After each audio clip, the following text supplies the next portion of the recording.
much, Gad. I guess that I should probably start by thanking you for inviting me, by thanking Kate and everybody else that is here on a Wednesday evening. I mean, it's quite cold outside, so I understand why everybody's here.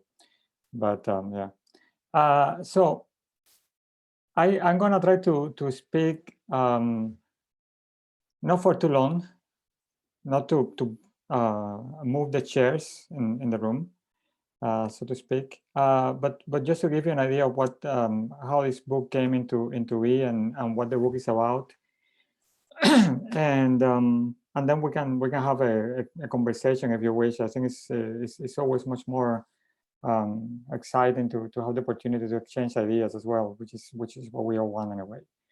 So I should probably start by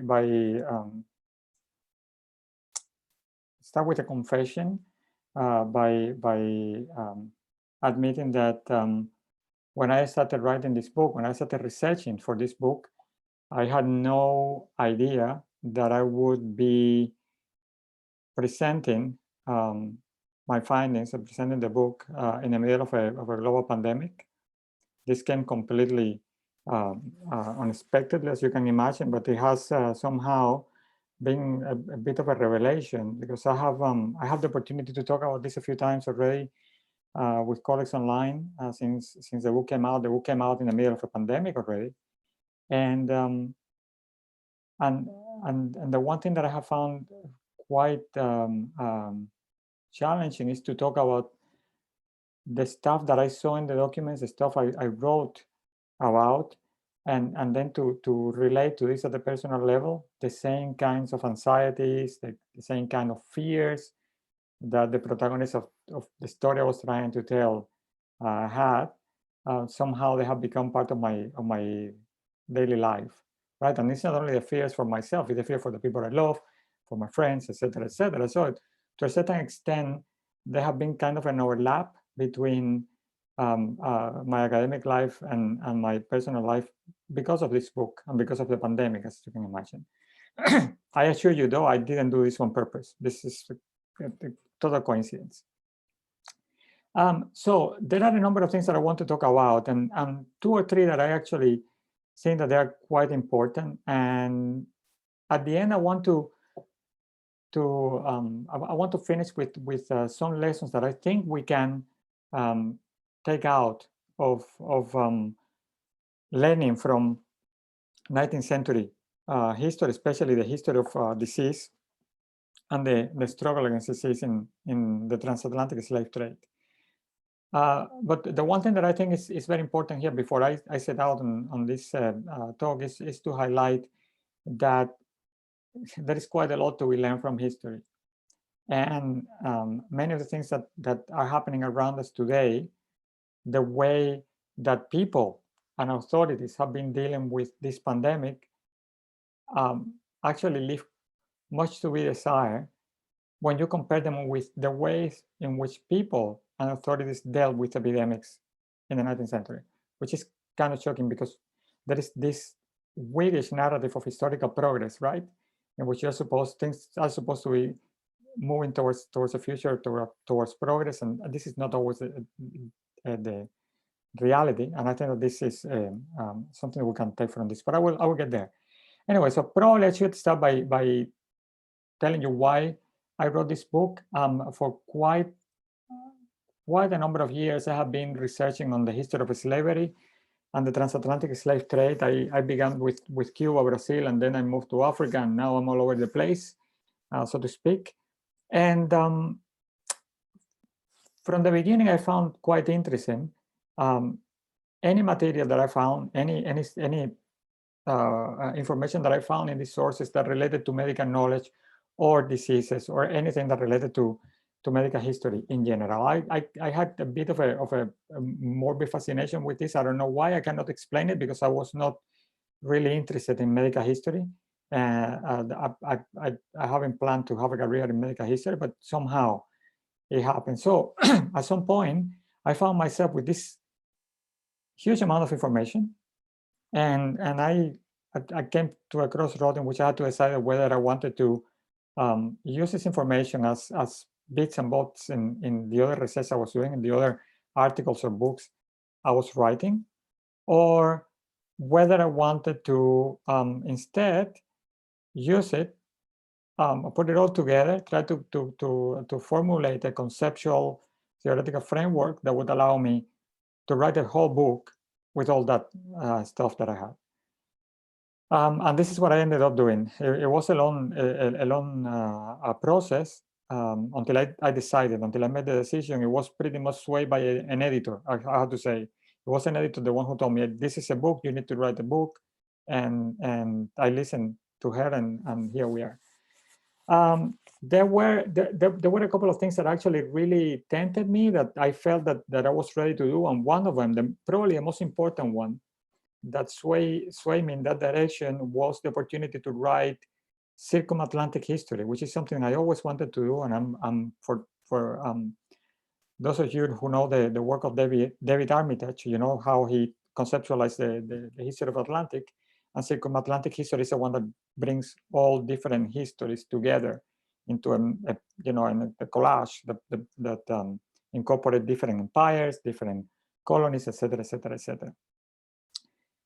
So I had done the other two type of histories that he mentioned before. I had done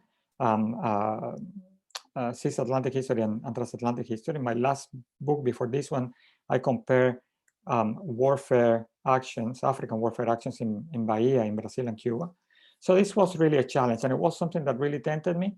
And I found it very exciting to be able to work with sources from different parts of the Atlantic, different archives in different languages, which in itself became a problem, especially when I hit the wall of Dutch. But it was a very exciting thing to do, and I enjoy it tremendously, if that can be said when you're studying a topic like this one. There was also the historiographical question, which for me meant that looking at the 19th century, and more specifically to the post-87, although I focus even more in the post-1820 slave trade, presented me with an even more challenging opportunity, in the sense that most of the studies on medical history in the transatlantic slave trade had been done for the previous period, up to 1807, give or take. There are reasons for that. The main reason being, of course, that up to that point, all the slave trade was legal. So there was quite a lot of paperwork associated with the transatlantic slave trade in British, French, Spanish, Portuguese archives. It was relatively accessible. But for the post-1807, post-1820 period, it became more difficult to gather all these documents.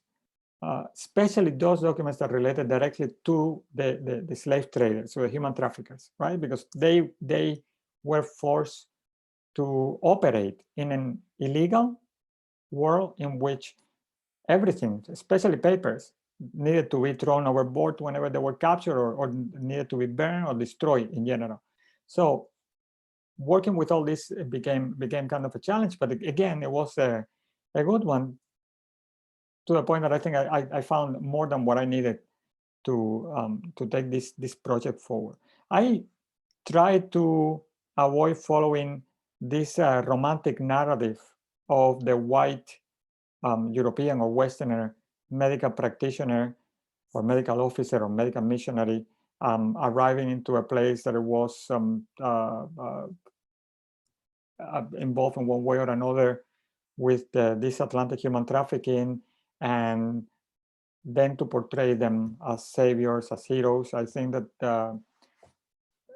that we have had quite a lot of that, and especially when it comes to medical history, I saw quite a lot of that. I rather try to focus on ordinary people, on the histories of people who were affected by these diseases, who had to collaborate. They had to come together to face what it was a common enemy. Very often, something that I found, and if you read the book, you will see that this jump out quite clearly, is that enemies very often they came together to work against, in order to stop these diseases from spreading, which was, I mean, diseases were pretty much the only common enemy that the slave traders and those who were trying to abolish the slave trade had in common.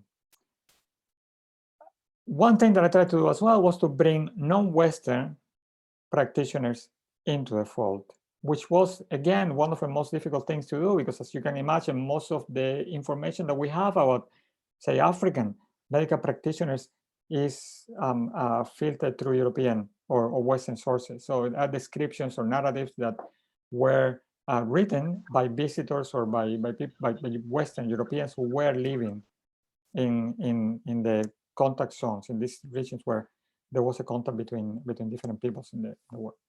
So I also try to stay clear of following this or offering this Whiggish narrative of the rise of good medicine, which I was referring before, this narrative of things move forward and there's a good medicine and progress of medical knowledge that can be seen through discoveries, through breakthroughs, through, for instance, the dawn of epidemiology that take place into this period, that happens in this period. And instead, I actually try to see this as more as how medical knowledge was pretty much intertwined with other knowledges as well, the knowledge of botany, practical knowledge related to other aspects of the transatlantic slave trade. And I try to see, as I said before, the diseases as a common enemy for all these transatlantic actors, and how disease actually forced all of them to work together in the face of necessity. There was no other option through this. Now, the slave trade, of course, was a quintessential means to disseminating disease. I mean, there were people being trafficked from one place to another. There were exchanges all over the place. There were exchanges of knowledge, but there were also exchanges of diseases, of course, and these exchanges took place through contact, personal contact, or by affecting environments as well.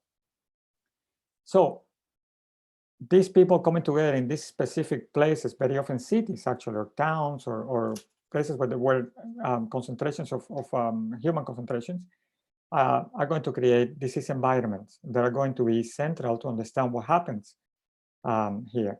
So by focusing on how these Atlantic actors interacted in these contact zones, and now the contact zone is a concept that was coined by Mary Louise Pratt about 20 years ago, and I use it here more as a slave trade contact zone, which is much more specific, a place where people actually share colonial and actors that come together to interact with each other. I try to see how they share fragmentary medical knowledge in the hope to observe the ways in which medical cultures are going to change throughout the period. One thing that was unexpected from me, but it was also unexpected from those who implemented abolition in the 19th century Atlantic slave trade, is that the very implementation, the very way in which abolition policies are going to be put into practice in the Atlantic is going to lead to unexpected results. And one of them is that it's going to increase human suffering. And again, I think that the book actually portrays this quite clear. Throughout this period, as the slave trade is going to hiding, as groups of human beings who are going to be trafficked across the Atlantic have to wait for months and months at a time in slave barracks in the coast of Africa, waiting to be put on a ship and sent to the Americas. Disease is going to spread, famine is going to happen. So there is quite a lot of human trafficking that is going to be a direct result of the British, the French, the Americans patrolling the transatlantic slave trade. And one of the means or the reasons why this happens is precisely because of diseases are going to spread, very often epidemic diseases. Very often epidemics are going to break out and affect both slave traders and those who are being traded. there is one more aspect here, which is quite interesting. And again, it's going to affect everybody. Usually when we refer to the 19th century, to the medical history of the 19th century, this period is usually referred to as the age of heroic medicine, because of the medical practices that are taking place in this period and the medical treatments. In the transatlantic slave trade, the level of experimentation, of medical experimentation that is going to take place, take this to a whole different level. This is the age of heroic medicine on steroids. It's just brutal. And this also is I hope I managed to show it quite well. So all these interactions are going to generate new fragments of medical knowledge that eventually are going to become part of the medical corpus of the 19th century.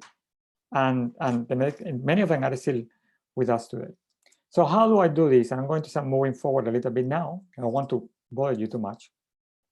So I look at 4 specific aspects of the struggle against disease, of the fight against disease. So I pretty much build the book around these 4 aspects. The first one is prophylaxis, or in other words, how to stop diseases from coming in, and once they are in, how to stop them from spreading.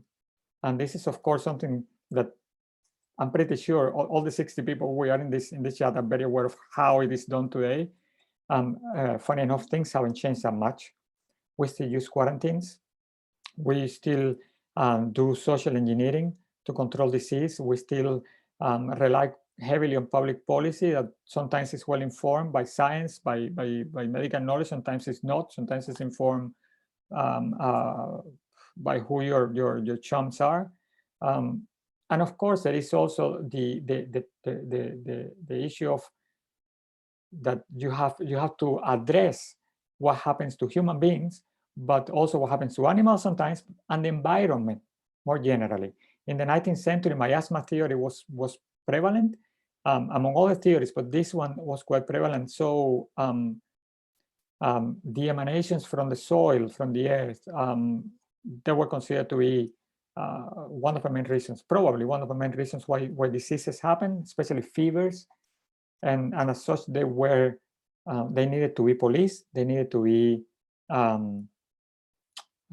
cured as well, they needed to be treated, etc. So that's one thing, prophylaxis, and then I look at diagnosis, prognosis, and treatment. Now, diagnosis is again similar to what we see today, but at the time there was much less information to diagnose diseases, and diagnosis, I cannot stress enough how important it is in the medical process, as is the moment in which you name the disease that somebody has. So until you don't know what you have, you are struggling. The medical practitioner is struggling, and the person who has the disease is struggling to know exactly what do they have and how to treat it. Until you identify what the disease is, you cannot really know how to treat it well. And this is a period in which nosology, or the naming of diseases, was quite limited yet, because there was a whole wild guessing system in place. There was not much more they could do. So prognosis was related to diagnosis. So once you would be able to identify a disease, you were more likely to make a call and decide what way would go or not. And treatment as well, since once you knew what the disease was, you were able to know exactly what sort of medicine or treatment or therapies could be administered so that the person could get better or not. In some cases, you knew that the person was not going to get better. So all these things are going to take place. I should probably stress here that all this is going to happen on a trial and error basis. This is a time, as I said before, where the age of epidemiology is just getting started, and so they are pretty much guessing. And I know there are a couple of colleagues here in this chat that have opinions on this, so I'm happy to talk about this later on. So once I had this frame, I actually tried to focus on 3 specific areas where these knowledge exchanges, where these practices and this struggle against disease are happening during the period. I look at the slave ships and factories, which were renowned for having poor medical facilities, where medical provision was poor as well, where overcrowding, poor hygiene were a rule. I look at anti-slave trade patrols, ships from different nations, the Portuguese, the French, the American, the British. They were the first line of containment against these diseases, and very often those who were on the ships would get sick, as sometimes even before they came into contact with the slave ships. And once they came into contact with slave crews and the slave from the ships, very often they actually suffered just as much, the slave traders and those who were enslaved. And I also look at the anti-slave trade recession centers, as I call them, or those places where Africans were taken after being seized at sea and liberated by the British or the French or any other nation. So in these places, medical provision was a little bit better. There was a better organization. The medical infrastructure and the medical supplies were better as well, but they were not perfect by any means, right? There was quite a lot of issues there. So to start wrapping up this, as I said before, there are quite a few things that I want to drive home before I finish. The first one is that in these environments and these people, the way they are going to interact with each other is through, they are going to be more often than not quite open-minded. They are going to try to learn from each other. Europeans, Westerners are going to try to learn as much as they can, very often from Africans, and vice versa.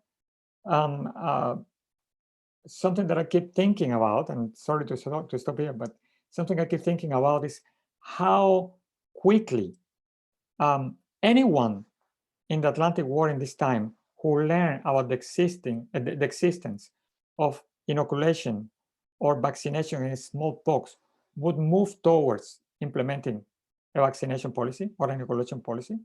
Everybody was sold from the start. Comparing it to how we look at vaccines today and all the skepticism that we are seeing from different quarters. So cooperation is going to be the order of the day. These people are going to talk to each other. They are going to cooperate. They are going to see past the differences. Slave traders who are going to be captured by the British or the French or the Portuguese, they are going to be sometimes left on board of the ships so that they help with the medical provision, because they are the ones who have the medicines on board already. They know exactly what they have, how to use it, etc., etc. This is quite common. And also experimentation is going to be part of this environment. It's going to be very common because that's the only way that they can understand and they can try to figure out what ways may work and what ways may not work, what therapies may work and which ones they won't. I really think that these exchanges were crucial for the changes that are going to take place in the medical cultures in the Atlantic, and they were deeply affected, they were deeply determined by the medical practices, by the medical knowledge that no Western practitioners are going to bring into the equation. And that goes from the knowledge of medical plans for pharmacopoeia that is going to really change the way some diseases are treated, to surgical knowledge as well. So there is quite a lot that needs to be incorporated and that needs to be taken into consideration when we are talking about medicine in the Atlantic War in this period. Also, and I try to emphasize this throughout the work, medical knowledge, as I said before, when we talk about quarantines, when we talk about social policies, public policy, sorry, when we talk about the ways social engineering take place during epidemics or when there is a fear of an epidemic, medical knowledge is going to become a weapon of sorts. Alison Bashford at some point wrote something like that, like the lines of hygiene in many different parts of the world. When there are epidemics, they are turned into boundaries of rules In the Atlantic, this is going to, you can see this almost everywhere, and this is going to be done through two main means. One of them is trade, free trade, if you wish, which is going to be implemented. It's going to be free for those who are implementing it, but not for those who are forced to free trade. And when they don't want to free trade, when they don't want to when they don't allow this free trade to change their societies and their cultures, there are always the gunboats to solve the problem. And this is going to be seen in this period. So this dream or no dream of hygienic containment hit an expansionist agenda. This agenda was manifested in access to new markets, were very necessary, and the classic example, or the central example to see how this developed is once quinine, once medical practitioners, they figured out how to use quinine, or sulfate of quinine to be precise, to treat malaria fevers, and the mortality of Westerners in Africa diminished significantly in the 1850s, this paved the way to the scramble for Africa in the 1880s and the penetration of Africa by different European powers. It's also, of course, going to manifest itself through the control of populations, and populations that are already within Western enclaves. And I use the word Western because the United States are involved there, but it's mostly Europeans. And once these enclaves are in place, it's going to manifest itself through territorial expansion. So all these things are going to be part of this medical history of the period. And I'm going to close with what I promised at the beginning, the comparison between how our ancestors dealt with disease and how we deal with disease today, because I really think it's fundamental. The first one, as I said before, and I mentioned it a few times, that is cooperation. Cooperation is key in the fight against disease, right? And yet, in the world that we're living today, we have seen one of the most important world power walk away from the World Health Organization in the middle of a pandemic. We have seen how countries, instead of coming together, they are trying to fight on their own. We are seeing this here. We are seeing this in other places in the world. It is remarkable, but in the 19th century, in the slave trade, people who were enslaving other people, maybe because they have a financial investment in this, but very often you see actually human beings caring for other human beings, including those who are enslaving each other. So caring is going to be part of this story as well, although brutality and violence are also part of the story. This is not always the case, obviously. And I really think that this is something that again, we need to sort out today. It's not clear that we are caring for each other the way we should. Not only to care about our own health, but to actually think about the vulnerable around us and to take care of them as well. And the last thing I think is that the most obvious of them is that they actually, back in the 19th century, they were very keen on following any scientific new information that came up. All these people, they try to keep to date, especially medical practitioners, they try to stay up to date with the state-of-the-art medical knowledge or medical treatments, right? So they were very keen on listening to the experts. And again, as you know, this is not always the case today. So I'm going to leave it there. Thank you very much. Right. Good. That's extremely interesting, Manuel, and of course, amazingly relevant. So I would encourage people to ask questions in the chat and raise points. I will, of course, start off. One of the things that you emphasize, of course, and it's really interesting, is African practitioners, non-Western practitioners, and their knowledge. And one of the questions which you raised just now, but which I'd like to pursue, is how seriously was their knowledge taken? That idea. Yeah, well, it was a combination. There were visitors or Westerners who came into contact with African practitioners in Africa and in the African diaspora, both. And they were very keen of learning from them. They very quickly realized that these people, they had something to offer that was just as important as what they knew. And I mean, they were wise enough to realize that they have been dealing with certain diseases for millennia, and that these were diseases that were new to them, and they had to listen to the experience of these people. You can see this, for instance, in stuff like, for instance, the surgical process to extract the guinea worm. You can see this in the way they treat certain fevers. You can see this in the way they are going to use a number of plants to deal with diseases. And you can see British, French, Portuguese practitioners, medical practitioners, or even non-practitioners, people who have an interest, but they are not medical practitioners, interiorizing this, and very often giving these people the opportunity to practice in these environments that were controlled either by slave traders or those who were trying to abolish the slave trade. So you have African practitioners in reception centers from Sierra Leone to St. Helena. You have them on the slave ships, both on slave ships, but you also get them in anti-slave trade patrol ships. You get them on both sides of the Atlantic. So they are taken very seriously by quite a significant number, I would say, of colleagues, if you wish. Having said that, there is also a lot of very subjective, denigrating commentary taking place throughout the period in which Africa and the Africans, including African practitioners, are always seen as backward, as ignorant. Sometimes there is something really, really good happening, like a medical treatment, but this medical treatment is also combined by a dance, and just because of that, they just dismiss the whole thing.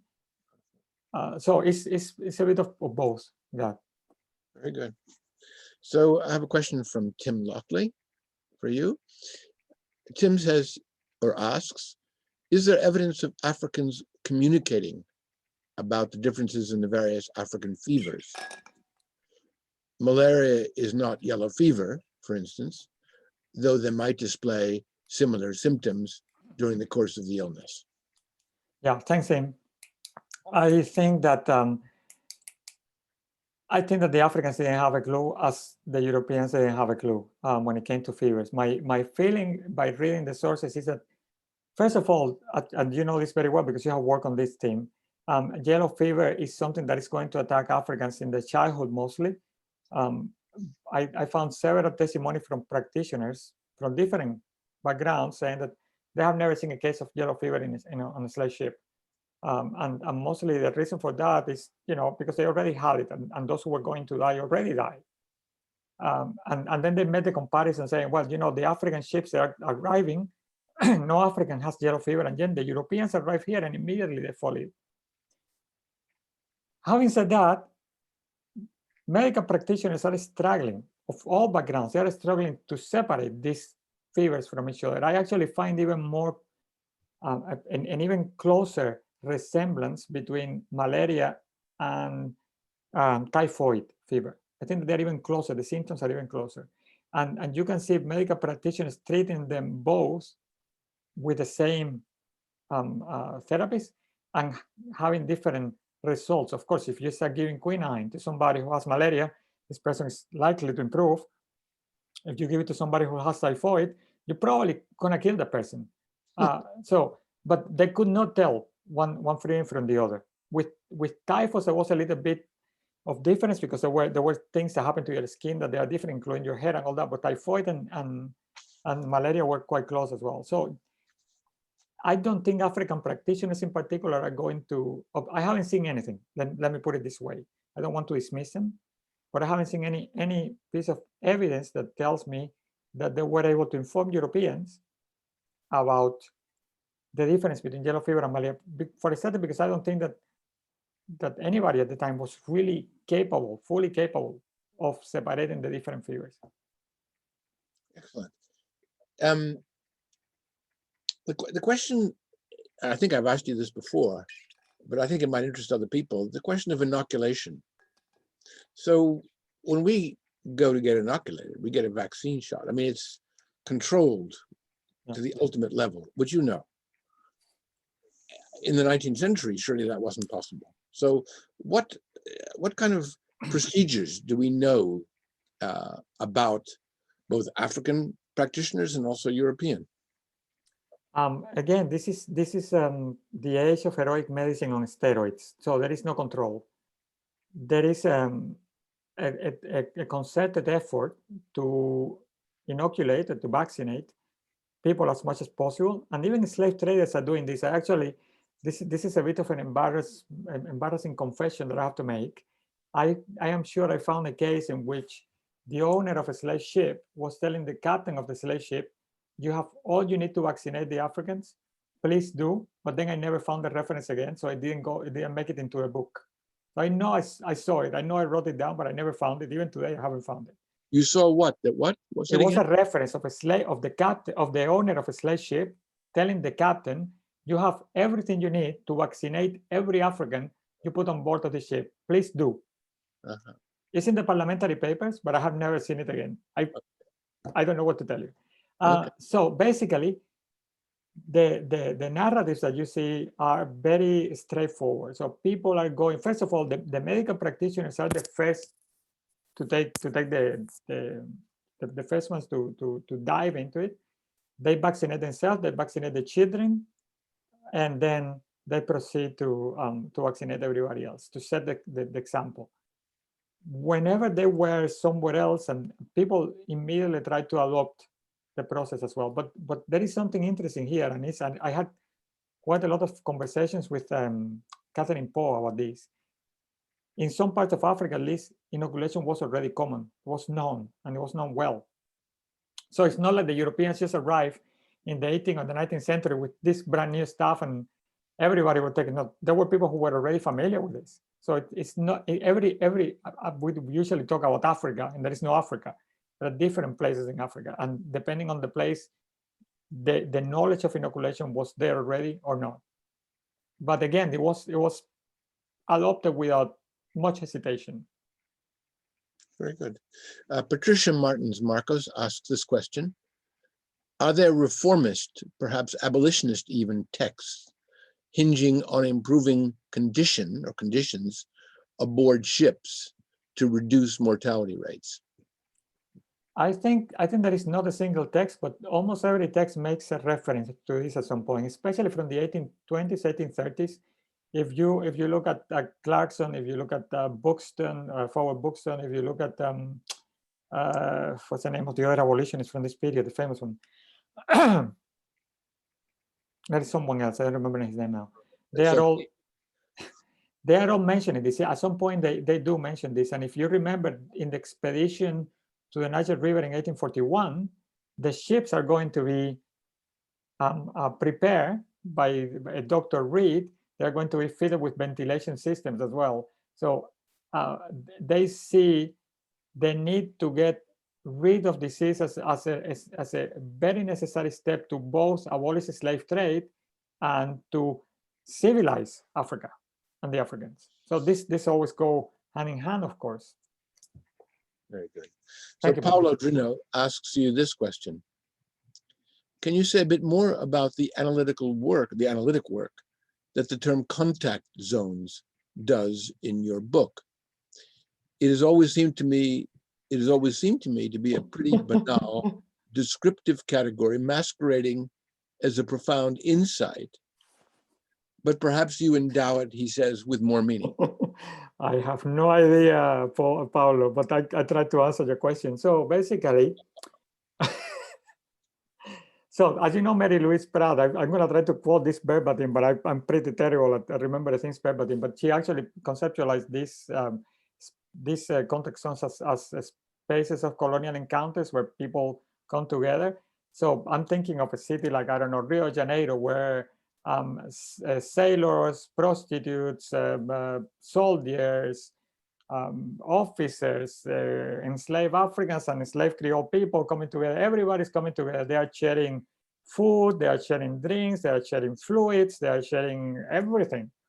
So in the slave trade, in the transatlantic slave trade, when you're thinking about disease, they are absolutely central to understand how both diseases and knowledge are going to circulate, how they are going to be transmitted from one person to another. So in a way, the way I see it, they are the points of contact. They are really, really important for the disease to transmit. And obviously, you know how this goes now, you know, like really this pandemic makes things easier for me sometimes. Like you open up and immediately you get another wave going up with COVID. It's the same. When people come together, diseases circulated, they fester from human contact. But also, the only way that people can actually find out of what is happening in other parts of the world with diseases is by talking to each other and by reading books that they need to be passed from hand to hand or sold and bought. And these things happen in these spaces. So I don't know if I give them any meaning, to be honest, but you know, man, I don't know what to tell you. Okay. Gene Stubbs asks you this question. Yeah. Does your research shed new light on Finley's breakthrough on yellow fever in Cuba? Not really, Jing. I mean, this is much earlier. And again, as Tim pretty much put it before, these fevers are all mixed with each other. Although yellow fever at some point, once the black vomit begins, it becomes different from the other fevers. You can see in this period things happening that they're going to inform the decisions of Finley and others in his time. For instance, and I actually mentioned this in my book, there is this Royal Navy surgeon. There are huge discussions between contagionists and anti-contagionists in the period. And the two diseases that are going to be at the center of these discussions are the bubonic plague and yellow fever. And this guy is trying to make a point that the yellow fever is not contagious because he had been in the middle of probably the largest epidemic of yellow fever that ever took place in the Atlantic, 1828 to 1830. And he was on a slave ship in which lots of people died, lots and lots and lots of people died. And he had been treating these people. He didn't get the disease. And he knows that it's not contagious the way contagious was normally used at the time, right? So he actually drinks a pint, and this is difficult even to say, but it's not going to be easy to hear. He drinks a pint of vomit of a dying yellow fever patient to make the point that he's not going to get sick. And I think somebody has pulled a similar stunt in the US before him. And he doesn't get sick. He doesn't die of yellow fever. He does many years later. So there are like dating stuff as well that is going to inform the way Finley is going to work. The one thing that may actually inform to a certain extent Finley's understanding of fevers is that his grandfather, arrived in Cuba in the 1830s as the doctor, as a medical doctor of the British and Spanish, Anglo-Spanish mixed commission court. And he's going to give up on this, and he's going to buy a plantation and settle. So he went to Cuba as an abolitionist, and he's going to end up as a planter. And of course, he had to deal with yellow fever from that time. And I think that his father was also a medical doctor who also dealt with yellow fever. So there is knowledge in the family about this before, but it's much earlier in the period. Jean, if you unmute yourself, you can. Yeah, hi. This is much better, Manuel. It's just I was thinking that the Finley story, as it's told in Cuba, doesn't really, at least to my knowledge, link it to slavery and the slave trade. But in a sense, it's very telling and poignant that Finlay should be the first to have that breakthrough when Cuba, along with Brazil, was the last to abolish slavery. And now you've added that other element of the grandfather, if you want. Is this, I mean, do you think this might actually spur some new research in Cuba that links how the medical profession arose out of situations like the one you describe in the book? I don't know, Ian, to be honest. It's very difficult to know what kind of impact the book is going to have, especially when it's in English. especially with, as you know, getting materials to Cuba is normally difficult. Now it's even more. I mean, I have the copies of my book still at home. You know, I managed to get 2 away, and it's because of with this pandemic there are not really lots of ways of letting knowledge circulate in the old fashion, but you can always hope, right? And there is definitely a connection of what's happening before with what happened after. Yellow fever epidemics, by the way, I'm not the one who has studied them properly in Cuba. There are 2 Cubans, Adrian Lopez Dennis and Fernando Larrazain, I think is his name. They both have studied the 1833 epidemic and the 1852 epidemic. So there is more there already about yellow fever. But to establish a link between Finley in the 1880s, which is when he finally has a breakthrough, 1881, 1882, if I recall well, and at this early time is difficult. The one thing that I'm quite surprised about, I was about 18 months ago, I was in India, in Kolkata, and they have this medical, a tropical medical school in Kolkata. And almost at the same time as Finley and these American doctors have this breakthrough in Cuba in the 1890s, they are doing exactly the same in India with malaria. So these things are happening simultaneously, and I haven't seen any book that actually brings them together. So that would be, I think, a much more interesting project of bringing how tropical medicine is going to be developing at the same time in the Caribbean, in Liverpool, and in India. I find this, and also in West Africa, of course. I find this very exciting. I don't think I can do it, but it's a project for somebody else. I don't understand anything about the late 19th century. That's unfortunate. Well, It's like something for you to work on. Perhaps unless other people have other questions, a final question from me. So these anti-slavery centers, Sierra Leone, Havana, I mean, you did imply that the medical situation for enslaved Africans was certainly better in those situations. So perhaps you could expand on the kind of medical treatment in those places. St. Helena, for example. Well, it was. That's actually quite an interesting question. I could talk for hours about this. Each of them is going to have its own idiosyncratic way of going about things. For instance, a place like St. Helena that has been studied by Andrew Pearson is quite unique in the sense that St. Helena is so isolated from the rest of the Atlantic that things there are done in a different way. But then you have a place like Sierra Leone where they have this hospital in Kisi, to the east of Freetown, but they also have the liberated African reception center downtown Freetown, and in both places they are going to be administering medical care. And the way things go there, the discussions, the medical discussions that are taking place there about where the hospital should be. Before the hospital in Kisi is established in 1829 by Denham, just before he died, there is going to be another hospital in Leicester, which is in a mountain. And the hospital is going to be abandoned because there was too much humidity and it was falling apart. But there was this idea that the higher you go, higher up you go, the least you were likely to get sick. So these are really interesting, informed discussions at the time that then are going to filter to medical practitioners in other parts of West Africa. So you have people in the Gambia, in Dakar, not Dakar, actually, in Gorée and St. Louis, and in Accra, well, Cape Coast. And they are actually going to incorporate this discussion into their own interpretation of how, which are the best means to treat disease. But then again, you can compare the Portuguese, for instance, in Bissau, how the Portuguese in Bissau are going to be dealing with disease, with how the British are dealing with disease in Freetown, or how the French are dealing with disease in Gorée. And you will see that they are all doing pretty similar things. They are all resorting to quarantines wherever necessary. They are all issuing bills of health for every ship that arrives and every ship that it leaves.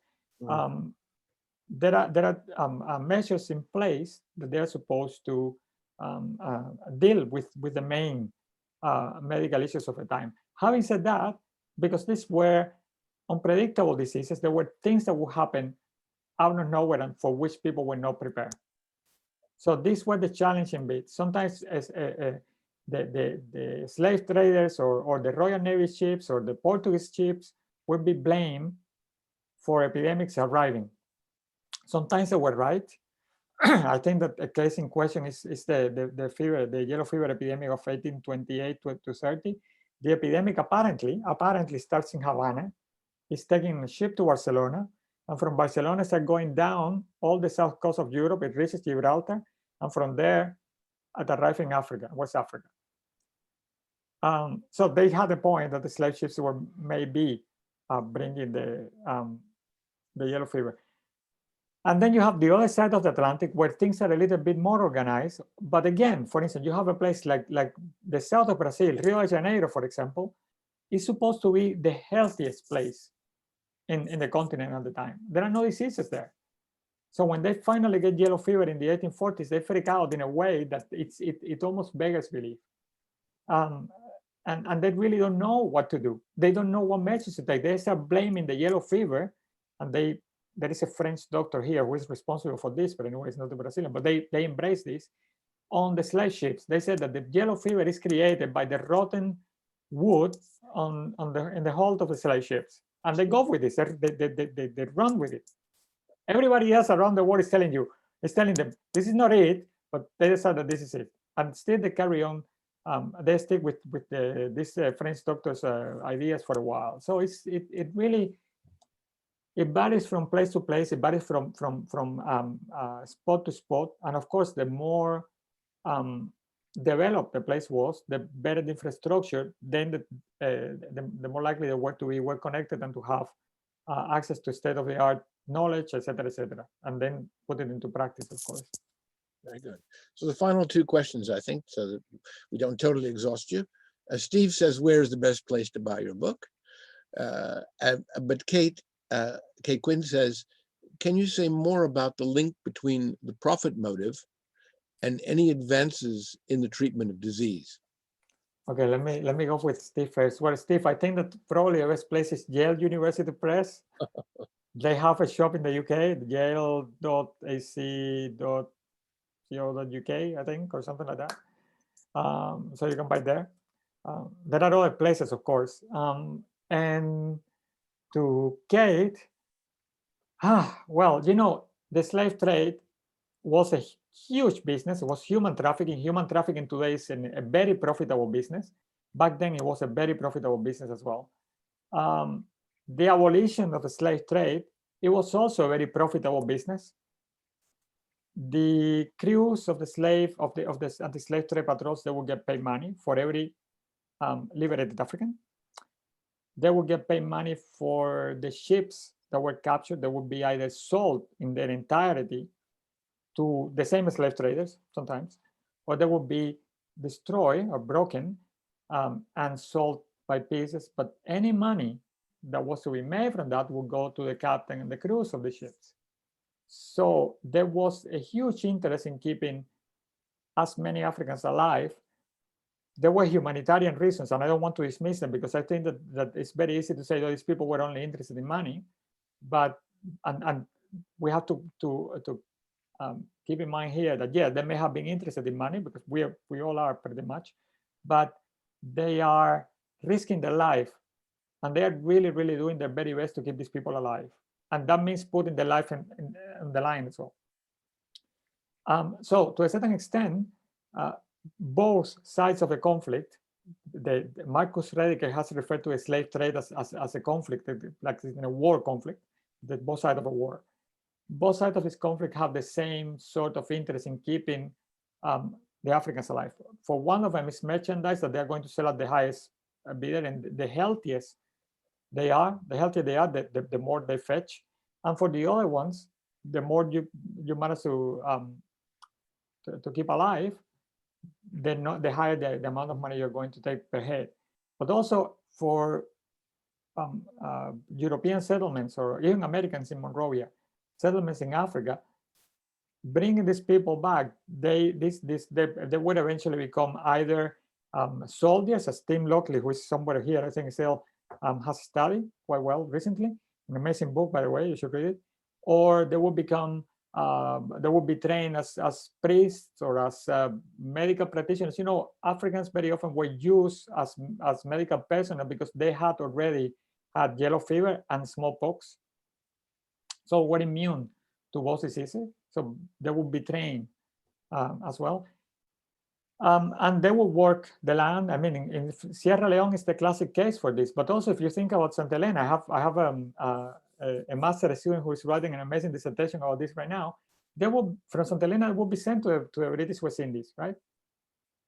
Again, as laborer. This was free, not free. It was cheap labor as well. So there was a profit almost in every corner of this conflict.